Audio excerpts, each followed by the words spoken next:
The hall of the Galactic Council was silent. Hundreds of alien species sat in curved rows, their glowing eyes fixed on a single figure standing in the center of the chamber. A human. The ceiling shimmered like liquid glass, reflecting the enormous hologram of Earth that hovered above the council floor. For centuries, humanity had been part of this council, allies, explorers, dreamers among the stars. But now, the tone was different. Every delegate could feel the tension pressing against the air. At the highest platform sat the Grand Arbiter of the Council, a tall being of silver skin and ancient wisdom. Its voice echoed through the chamber. "Ambassador Reeves of Earth," it said coldly, "you have been summoned to answer for your planet's actions. Humanity has violated the Accord of Peace. You have built weapons beyond regulation, colonized restricted zones, and ignored Council commands. Do you deny this?" Reeves did not flinch. His face was calm, his hands behind his back. "Earth denies nothing," he said quietly. "Because we owe the Council no explanation." Gasps rippled through the chamber. Several alien delegates hissed, their eyes glowing in alarm. The Arbiter leaned forward. "You dare speak of defiance in this sacred hall?" Reeves looked up at the massive image of Earth floating above him.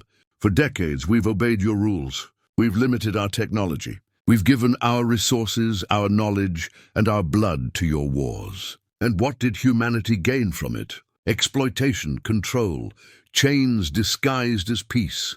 A deep rumble spread among the delegates. Anger, confusion, disbelief. The representative of the vrile species, a creature with 3 eyes and metallic claws, slammed the table. "You ungrateful primitives. Without the Council, your planet would still be crawling in its oceans. We raised you to the stars." Reeves turned to face him. "No, you didn't raise us. You only watched us long enough to fear what we might become." Silence again. The kind that feels heavy, like gravity itself pressing down. The Arbiter's voice dropped lower. "Earth has always been reckless. The Council offered unity, but your kind only brings chaos. This is your final warning, human. Dismantle your defense networks. Surrender your autonomous colonies, rejoin the Accord, or be exiled." Reeves took one slow breath. He remembered the faces of his people.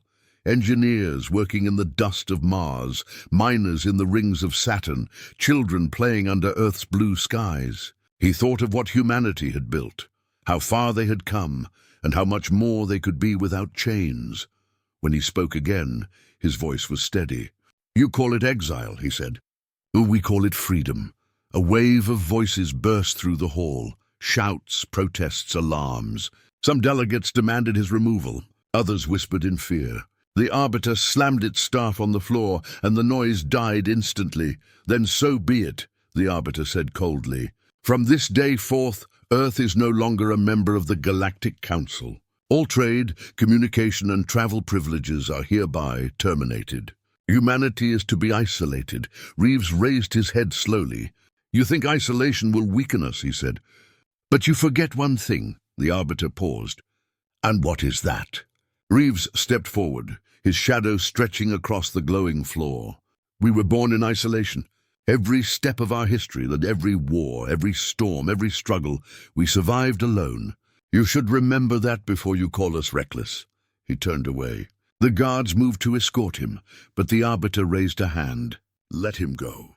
He has chosen his fate."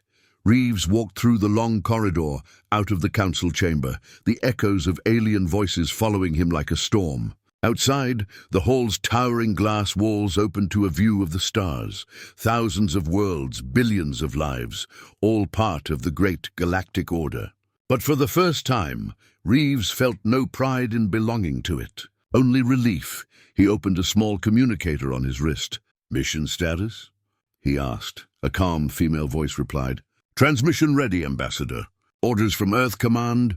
Reeves looked once more at the glowing symbol of the Council behind him. "Send the message." A few seconds later, across every star system, a single transmission appeared on thousands of communication networks. It carried only 5 words. "Earth has left the Council."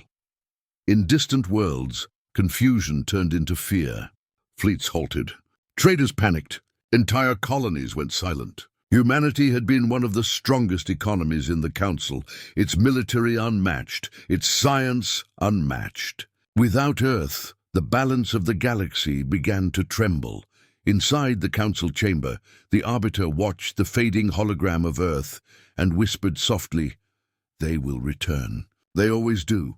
But deep inside, a small ancient fear grew, because no species had ever left the Council willingly, and none who did were ever forgotten.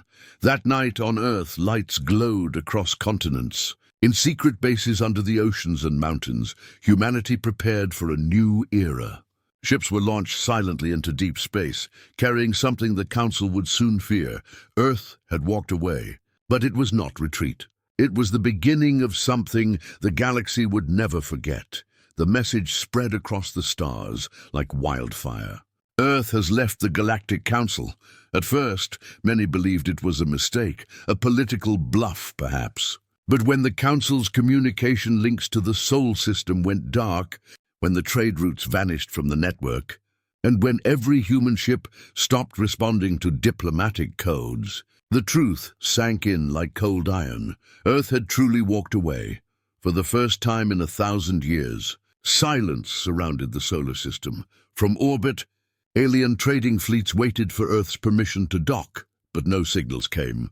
Their requests echoed unanswered. The great gates around Mars, once busy with merchants and ambassadors, now floated lifeless. One by one, the ships turned back, confused and afraid. Inside the Council's main chamber, chaos erupted. "The humans can't do this!" shouted the Vral representative, slamming his claws on the table. "They depend on us for fuel, for resources, for technology." The Arbiter remained still, its glowing eyes narrowing. "No," it said softly. "We depend on them." The words hung in the air like poison. Because it was true. Humanity had become the backbone of galactic trade. Their engineering, their ships, their cybernetics. Without Earth, entire sectors would collapse. Reports began flooding in. Human-built reactors across alien colonies were shutting down. Energy markets crashed. The Council's fleets grounded. The galaxy began to tremble. On Earth, it was a different scene. In underground command centers beneath the Rocky Mountains, vast digital screens glowed with data. Thousands of engineers worked silently, their faces lit by blue light. Above them, the logo of the Earth Sovereignty Command, a blue planet surrounded by a golden ring, shone proudly. General Marcus Hale walked through the control room, his boots echoing against the steel floor. "Status report," he ordered. "Communications network completely sealed," a technician replied. "Wormhole gates to Alpha Centauri, Vega, and Orion, all offline. No external signals in or out." Hale nodded. "Good. And Project Exodus?" The technician hesitated. "Phase 2 is underway, sir. Construction has begun around Neptune, but the Council's observation drones are still trying to scan us." Hale's jaw tightened. "Then blind them." Moments later, across the outer edges of the solar system, thousands of human satellites activated. Blinding waves of electromagnetic interference spread through space, erasing all external scans. Every alien eye turned toward Earth saw only static. For the first time in recorded galactic history, the Sol system had gone dark. Meanwhile, alien worlds were in panic. In the crystal towers of the Tyrix Dominion, merchants screamed at their leaders. "Without human shipments, our fleets can't fly. Their engines are irreplaceable." In the floating cities of the Vrail, their admirals gathered in secret. "If Earth cuts us off, our colonies will starve." They must be forced to return. But others, the older species, the cautious ones, spoke only in whispers. "The humans are planning something," said an elder from the Loran species, its translucent body pulsing with light. "They are silent not because they are weak, but because they are preparing." No one believed it. Not yet. Back on Earth, in the vast hangars beneath Antarctica, workers moved between colossal ship frames. Massive hulls stretched for miles, glowing faintly under magnetic lights. These weren't ordinary warships. Their design was new, sharp, angular and covered in strange living metal that shimmered like water.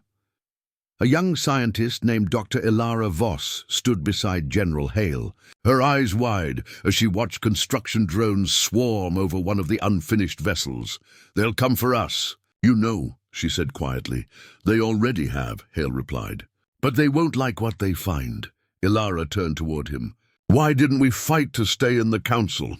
Hale smiled faintly. "Because you don't fight inside a cage. You break the cage first." Her gaze lingered on the ship's glowing engines. "And Project Exodus?" Hale's voice was calm. "Project Exodus will make sure humanity never kneels again." Weeks passed. The council grew desperate. They sent peace envoys, no response. They sent drones, all vanished. They sent warnings, all ignored. Finally, the Arbiter authorized surveillance missions. Small stealth craft slipped into Sul space, invisible to most sensors, but they weren't invisible to Earth. As soon as the alien probes crossed into the system, they vanished in flashes of blue light. Their data feeds cut instantly. Only one transmission escaped, a single image, grainy and incomplete, showing a massive structure forming near Neptune's orbit. The council analysts stared at it for hours. It was like nothing they had ever seen, a ring of light kilometers wide, pulsing with unknown energy. "What is it?" one asked. No one answered. By the third month of Earth's silence, entire galactic sectors were collapsing. Without human engineers, starship drives failed. Without Earth's trade, economies broke. For the first time, the galaxy felt fear, not of invasion, but of absence. In the council chamber, the Arbiter stood before the hologram of the solar system, glowing faintly blue. "They have cut themselves off," it said to the delegates. "But their silence speaks louder than any war." A voice from the crowd trembled. "What are they building?" The Arbiter turned slowly. "Something we were never meant to see." Far from the Council's reach, near the icy edge of Neptune, a single human vessel drifted through the void. Its name was Exodus 1. Inside, Dr. Ilara Voss recorded her log. "This is day 87 since Earth left the Council. Our mission continues. Construction of the gate array is ahead of schedule. Humanity stands united for the first time in our history. The stars no longer judge us. They simply wait." She paused, gazing out the viewport at the enormous glowing ring taking shape in the darkness. "Whatever comes next," she whispered, "the galaxy will never be the same again." Earth had vanished from galactic communication, but its silence was not weakness. It was the calm before a storm that would shake every world that once called humanity an ally. The silent exodus had begun. Months had passed since Earth's silence began, but the galaxy could not stop watching. The Council's vast network of spies and observers stretched across 1,000 worlds, yet not a single one had been able to pierce the darkness surrounding Sol. Every telescope, every scanner, every probe sent toward Earth vanished without a trace. The galaxy was afraid, but fear never stopped curiosity. At the edge of Council space, in the secret station orbiting a red dwarf star, a team of alien analysts studied what little data remained. A young Loran technician adjusted the holographic display that showed faint energy patterns from the solar border. "It's not natural," she said. "The humans are generating power levels that shouldn't be possible for a single system." Her superior, an older reptilian named Admiral Serac of the Vral Dominion, hissed softly. "Keep your readings quiet. The Council doesn't need panic, it needs proof." Serac had studied humanity for decades. He had seen their wars, their inventions, their stubbornness. "And they never do nothing," he muttered. "Silence is their loudest warning. On Earth," the silence continued, but behind that quiet, humanity was alive with purpose, deep beneath the Atlantic Ocean. In what was once the ruins of old submarine networks, a new command center thrummed with energy. Dozens of screens displayed maps of space, showing hundreds of new construction sites across the system. General Marcus Hale stood before a massive holographic projection of Neptune, where the glowing ring, Project Exodus, had grown to almost completion. "How long until the activation?" he asked. Dr. Ilara Voss, her hair tied back and eyes focused, replied, 90 days, if all reactors remain stable. After that, the Exodus Gate will open. Hale crossed his arms. And when it opens, Ilara's lips curved into a faint, uncertain smile. We'll see what lies beyond the galaxy, Hale stared at her. And if the Council interferes? Her gaze hardened. Then they'll learn what fear truly means. Meanwhile, the Council could not ignore what their senses hinted at. Strange bursts of radiation, gravitational fluctuations, entire regions of space going silent, all centered around Sol. The Arbiter called for an emergency assembly. Hundreds of alien delegates appeared, some angry, some terrified. They are preparing for war, shouted one. No, they are isolating themselves forever, cried another. They must be stopped before they destabilize the galactic network. The Arbiter raised a hand. Enough. Its glowing eyes turned toward the hologram of the Milky Way, where a small red circle marked Earth's location. We will send watchers, it said. Quietly. If humanity is truly lost to madness, we must know before it's too late. The watchers were not ordinary spies. They were machines, small, intelligent, nearly invisible. The first of them, Spectre 9, slipped past the outer defense grid of Sol using quantum phase cloaking. For hours, it drifted silently through the dark, its metallic eyes absorbing every flicker of light. Then it saw something, a structure larger than any station ever built, glowing faintly above Neptune's orbit, surrounded by dozens of warships, unlike anything recorded. They weren't crude metal designs. They looked alive, like flowing light and shifting armor. The probe sent a transmission. The image reached the Council's deep space network before Spectre 9 vanished, erased by an unseen force. The hologram flickered before the Arbiter. The alien leaders leaned closer. The image was blurry, but clear enough to cause a chill through every delegate. That's no defense ring, someone whispered. It's a gate. The Arbiter's voice was slow and uneasy. A gate to where? No one answered. Back in the Sol system, humanity continued its work. Massive solar arrays around Mercury glowed brighter than ever, feeding energy into the gate network. Mars had transformed into a shipyard world. Entire valleys turned into hangars for vessels designed with impossible engines. The moon had become a fortress, its surface dotted with defense towers and launch silos, and on Earth itself, the people finally felt united. There were no nations now, only one banner, humanity first. In the old United Nations building, now renamed the Hall of Humanity, leaders, soldiers, and scientists stood together as the Prime Speaker addressed the world. For centuries, she said, we sought their approval. We begged for equality, for a place at their table. But they never saw us as equals, only tools. But we are done serving. The crowd erupted in thunderous applause that echoed across every broadcast channel on the planet. We walk our own path now, not because we wish for war, but because we will never bow again. In the council chamber, fear turned into obsession. The Arbiter stared at the glowing image of the gate. They cannot be allowed to finish this, it said. If that thing activates, it could destabilize our entire network. The Vril Admiral Serac, who had long warned them, spoke gravely. It's already too late. Whatever they're building, it's not a weapon. It's a door. A door? The Arbiter asked. Serac nodded. And doors only open for one reason. Because someone intends to step through. 3 weeks later, another probe reached the edge of the Sol system. Before being destroyed, it captured a single broadcast. It wasn't encrypted. It wasn't hidden. It was a human transmission, deliberate and clear. The message said, "Observers of the Council, your presence is noted. You are ordered to retreat immediately. The Sol system is under sovereign protection. Violations will be met with final measures." The transmission was calm, controlled, but it carried a tone that made every alien spine tighten. It wasn't arrogance. It was confidence. The kind that came from knowing something no one else understood. Back on the Council homeworld, whispers filled every corridor. The phrase, "final measures," spread like fire.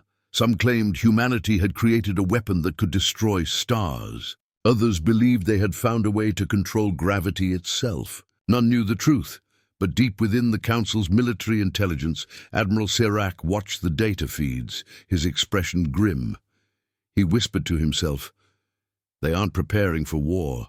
They're preparing to leave this galaxy behind." And out in the void beyond Neptune, Exodus 1 continued to orbit the colossal glowing gate. Its engines hummed softly as Ilara Voss stared at the swirling light forming within the ring. "Is it stable?" Hale's voice came through the comm. "Stable enough," she replied. "But we don't know where it leads." Hale's voice was firm. "Doesn't matter. If the galaxy can't handle us, we'll find a new one that can." The glow intensified, lighting up the dark of space. The gate pulsed like a heartbeat, slow, steady, powerful, and across the stars, the Watchers felt a new kind of fear, not of destruction, but of something far greater. Humanity was leaving. For nearly a year, the galaxy had watched Earth in silence. No trade, no transmissions, no diplomacy. Only rumors and fear spread through the void. Then, one ordinary day, everything changed. It began as a faint vibration through the subspace channels, a whisper of energy that rippled across systems faster than light. Sensors across the galaxy began to flicker, readings spiking off the charts. Planets thousands of light-years apart received the same signal at the same moment. It was coming from Sol, from Earth. On the Council's capital world, alarm lights turned red across the Grand Observatory. Dozens of alien scientists rushed to their consoles as the energy surge intensified. "Source confirmed, solar system," one shouted. "Magnitude. Impossible. It's rewriting the local space-time grid." The Arbiter entered the chamber, cloak flowing behind it like molten glass. "Show me," it ordered. A massive hologram flickered to life, showing the Sol system. At its edge, near Neptune, a blinding blue ring had formed, alive with movement, rotating faster than any artificial structure should survive. Lightning-like arcs of energy danced across it, bending the laws of physics. The Arbiter's glowing eyes widened. So, this is their answer. Inside the Exodus Command Center, Ilara Voss stood before the main control panel. Her hands trembled slightly as she monitored the readings. Every reactor from Mercury to the Moon was feeding power into the gate. "We're past the safe limit," said her assistant. "If we keep increasing power, we could tear space-time apart." Ilara didn't look up. Her eyes stayed fixed on the glowing heart of the structure outside the window. "That's the point," she whispered. "We're not breaking it. We're rewriting it." The doors slid open. General Hale entered, his uniform crisp, his expression calm. "Status?" "Exodus Gate is fully charged," she replied. "We're ready," Hale nodded once. "Then let's make history."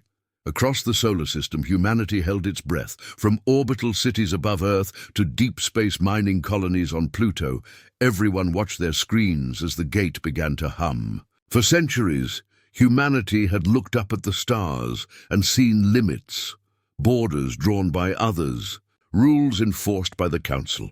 Now, for the first time, they were breaking free. "Activate the signal," Hale ordered. A soft pulse echoed through the control room, followed by a deep vibration that made every surface tremble. The stars outside distorted, twisting around the glowing gate like ripples in water. Then the first signal was sent. It wasn't a voice. It wasn't text. It was an image, transmitted simultaneously across the galaxy, appearing on every Council channel, every communication hub, every broadcast network. It showed a simple blue planet, Earth. Beneath it, a single line of text appeared in every alien language. "We are no longer part of your Council. We are beyond your reach." For 30 seconds, the message repeated. Then it vanished, but its impact was immediate. Across hundreds of worlds, panic erupted. Alien traders froze transactions. Fleets went on alert. Political factions began accusing each other of failing to control the humans. Some worlds demanded war. Others begged for peace. On the Council homeworld, the chamber was in chaos. "They've gone mad," one delegate shouted. "They'll destroy the network." "They can't just vanish from the galaxy," another screamed. "They already have," Admiral Serac said quietly. All eyes turned to him. He played back the latest readings. "They've opened a stable rift at Neptune's orbit. The energy signature suggests a wormhole. Not to another system, but to another galaxy entirely. The room fell silent. The Arbiter leaned forward, its voice heavy. "You mean they're leaving the Milky Way?" Serac nodded. "Not leaving, Arbiter, escaping." Back on Earth, Hale watched as the blue ring of light expanded outward. The gate now covered half the sky above Neptune, glowing brighter than the sun itself. "Signal transmission complete," Ilara said softly. "Good," Hale replied. "Let them know we're not their property anymore." Ilara turned toward him. "Do you think they'll try to stop us?" He smirked faintly. "They can try, but the window's already open." Moments later, the gate pulsed, once, twice, and then stabilized into a swirling vortex of white and gold energy. The void beyond it shimmered, showing something vast and unknown, a second universe, a new frontier. In the council chamber, the Arbiter slammed its staff on the ground. "Mobilize the fleets," it ordered. "No one crosses that threshold without our permission." Admiral Serac stepped forward. "You don't understand. They're not asking permission." The holographic feed showed dozens of human ships forming a convoy near the gate. They moved with silent precision, no wasted motion, no hesitation. At the front was the Exodus 1. As the first ship crossed into the glowing vortex, the energy reading spiked again. "Something's happening," a technician shouted. "The gate's expanding." Before they could finish, the hologram exploded into white light. Every sensor across the galaxy overloaded. When the light faded, the gate was gone. The Sol system had gone completely dark. The galaxy held its breath. For hours, no one spoke. No messages, no signals, just silence. Then across the deep space networks, a faint transmission returned. The frequency was strange, older, human-coded, almost forgotten. A distorted voice echoed, "To all who listen, humanity has stepped beyond your borders. Do not follow. Do not interfere. The stars you know are no longer enough for us." The transmission ended with a final line that froze every listener. "We have found the path between galaxies, and we will return when you're ready to evolve." The Arbiter stood alone in the silent chamber. Around it, holograms of panicked delegates flickered and vanished. It looked out at the stars and whispered, "They were never ours to command." Admiral Serac approached slowly. "What now?" The Arbiter closed its eyes. "Now we wait. Because one day they will come back, and the galaxy will tremble again." In the void beyond known space, the Exodus fleet sailed through the blinding light. Ilara Voss stood by the window, watching stars she had never seen before, brighter, untouched, full of promise. Hale's voice came through softly. "Welcome to a new beginning," she smiled. "We finally did it. We left them behind," he nodded. "Not behind, beneath." The fleet disappeared into the glowing horizon, leaving the old galaxy in silence, a silence filled not with peace, but with awe, because everyone now understood humanity had not vanished. It had simply outgrown the universe that tried to control it. For months after the Exodus, the galaxy was haunted by silence. The Sol system was gone, vanished behind a field of interference that no scanner could penetrate. One moment, Earth's blue light had been visible in the sky charts of the Council's core worlds. The next, it had faded like a dying star. The galaxy had lost its most unpredictable species. And with their absence came collapse. In the great markets of the Orion trade ring, once filled with ships from 1,000 worlds, empty docks stretched for kilometers. Merchant guilds shouted at each other, demanding answers. The humans had controlled half the transport fleets, and without them, supply chains broke down. Planets starved. Colonies rioted. "They'll come back," one trader insisted. "They always come back." But none did. Instead, what remained of human technology, reactors, engines, defense grids, began to fail. Entire power systems flickered and died. It was as if the human-made machines were rejecting their new masters. Panic turned to anger. In the council chamber, the voices of fear became louder than ever. "The network is collapsing," shouted the Tyrix delegate. "We cannot stabilize the wormholes without their engineers." "They were never loyal to this council," hissed a Vral general. "They used us, then left us to rot." The Arbiter sat silently on the high platform, its glowing eyes dim. For the first time in 1,000 years, the Council had no control. "Enough," the Arbiter said quietly. "Blaming them changes nothing. The question is what they left behind." Admiral Sirach stepped forward, his scarred face illuminated by the holographic map of the Milky Way.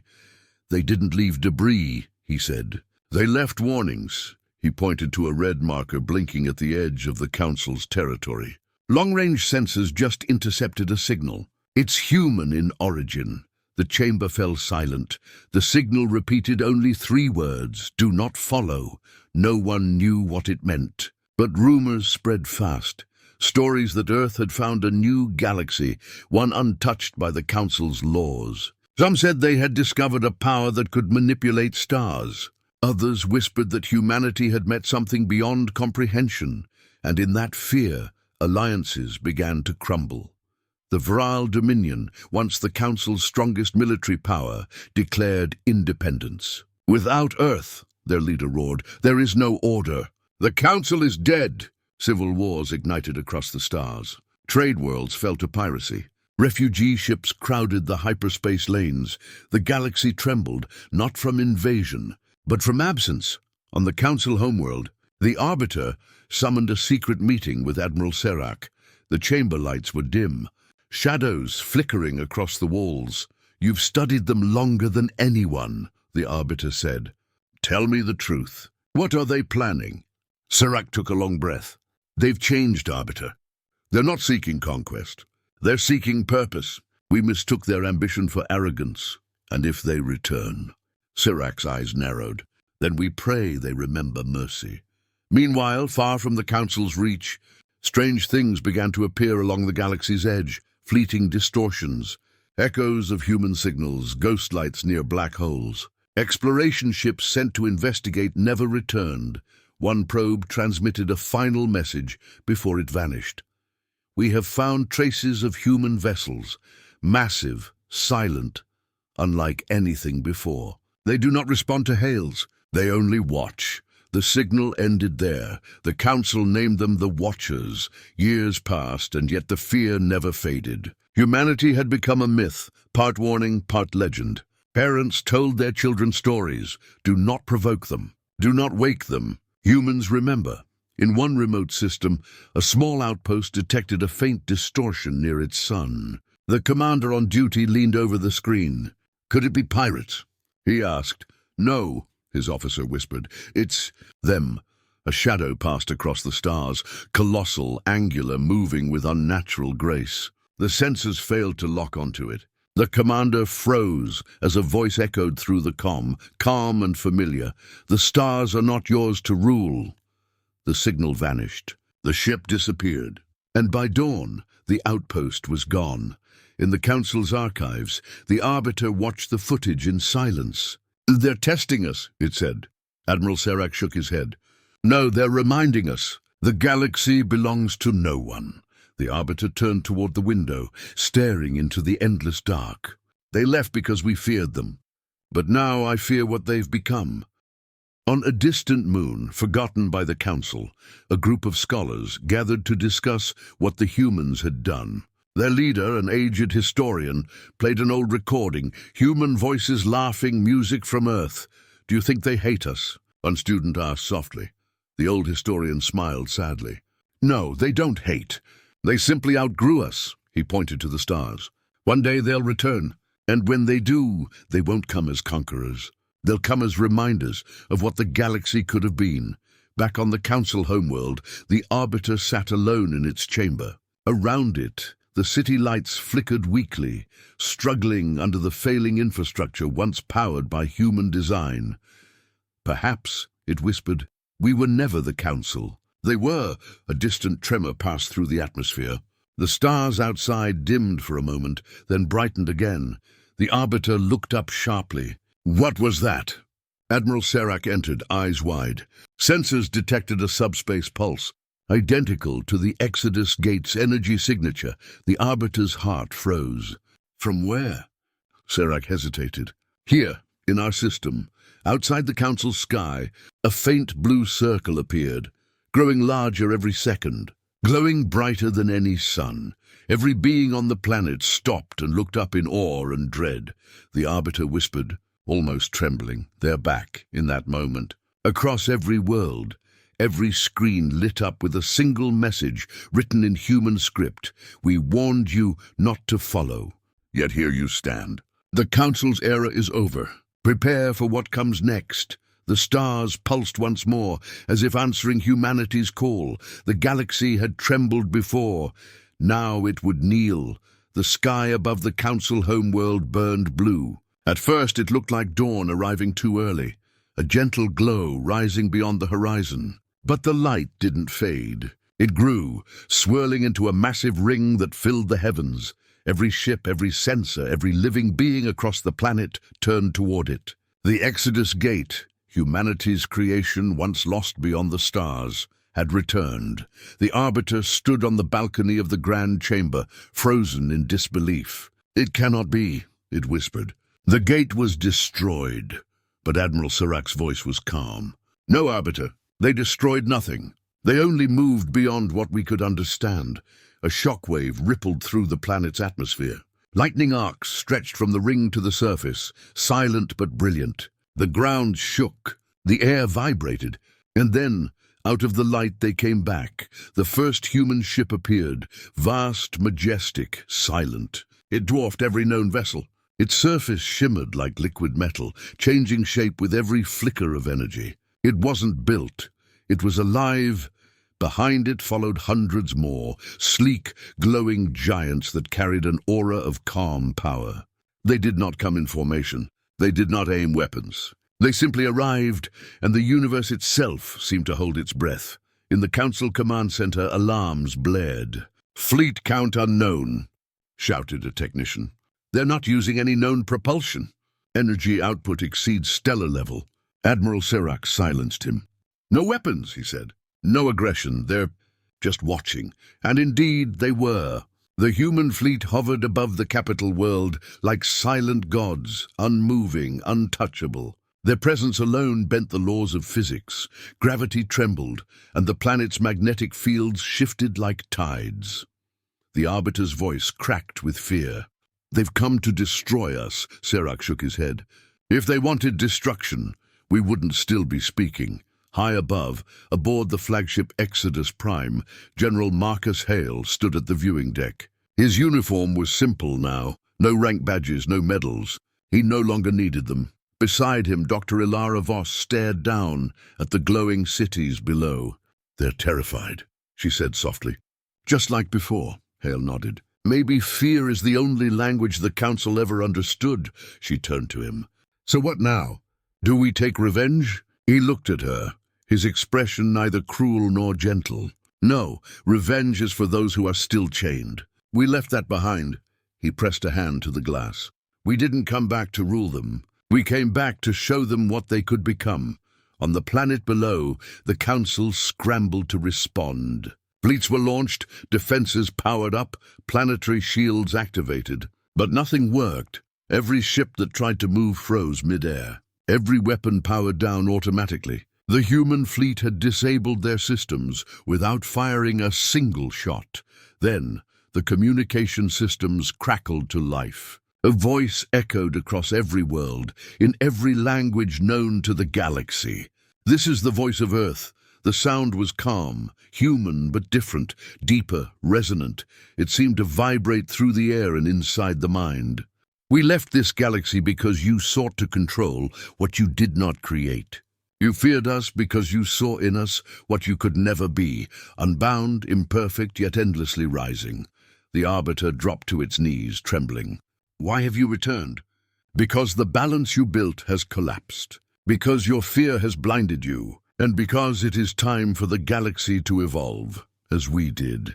Images appeared in the sky, projections of Earth's new world. Lush green continents suspended in the void, cities built inside stars, oceans glowing with light. Humanity had not just expanded, it had transcended. "We offer you peace, not obedience. Choice, not command. Stand as equals, or fade as relics of a lesser age." Admiral Sirach bowed his head. "They've become something greater than civilization," he said quietly. "They've become a force of nature, but not all agreed." On the council floor, several military delegates shouted, "They threaten our sovereignty. They speak like gods." The human voice replied instantly, "We are not gods. We are what you made us. Every restriction, every insult, every command forged us into what we are now. You feared our hunger for freedom, and so we became the embodiment of it. A beam of light descended from orbit, gentle as rain. It touched the council chamber, and in that instant, every being inside saw visions. They saw Earth's evolution, the first steps on the moon, the wars that nearly destroyed them, the unity that followed. They saw the creation of the Exodus Gate, the leap between galaxies, the birth of a new humankind that no longer aged, no longer needed machines. When the light faded, the Arbiter looked up in tears. "You could have destroyed us," it said. "Why show mercy?" The voice answered, softer now. "Because long ago we learned that mercy is power." One by one, the human ships began to ascend. The light around them grew brighter, until the entire sky was a sea of white and blue. "The gate will remain open," the voice said, "for those who wish to follow. But if you follow, you must come not as rulers, but as learners." The Arbiter bowed deeply. "And if we refuse, then you will remain in the dark. We will not return again." The light began to fade. The massive ring above the planet shimmered, drawing the human fleet back into its heart. Serac whispered, "So this is what ascension looks like." The Arbiter turned to him, voice shaking. "No, this is what freedom looks like." As the last human vessel vanished through the gate, the blue glow dimmed. The stars returned to their usual calm, but across the galaxy, something had changed. Fear was gone. In its place, awe. Worlds once divided began to unite. Old enemies shared technology. The phrase human standard became a measure of courage and progress, and on a distant moon, carved into stone for all to see, a simple message was written in both alien script and human words. The day Earth walked away, the galaxy learned to walk too. In the silence that followed, a child on a distant world looked up at the stars and asked, "Will they ever come back?" Her teacher smiled. "They never left, child. Every step we take forward, that's them." The stars shimmered, and for a brief second, one of them flared bright blue, like an eye-opening. Watching, waiting, because somewhere beyond galaxies, among lights no council could name, humanity still watched, and every star still trembled at the memory of the day Earth walked away.